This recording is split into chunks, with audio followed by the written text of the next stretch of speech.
Gubernur Sulawesi Selatan Nurdin Abdullah NA membantah terlibat dalam kasus dugaan suap dan gratifikasi terkait pengadaan barang dan jasa serta pembangunan infrastruktur di lingkungan Pemprov Sulsel tahun anggaran 2020-2021.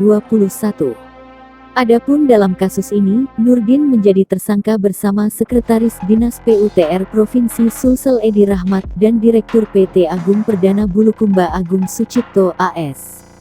Ternyata Edi itu melakukan transaksi tanpa sepengetahuan saya. Sama sekali tidak tahu, demi Allah, ucap Nurdin di Gedung Komisi Pemberantasan Korupsi KPK, Jakarta, Minggu tanggal 28 Februari tahun 2021, dikutip dari Antara.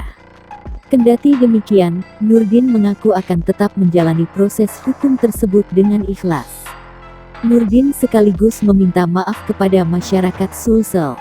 Saya ikhlas menjalani proses hukum karena memang kemarin itu tidak tahu apa-apa kita, saya mohon maaf, ujarnya.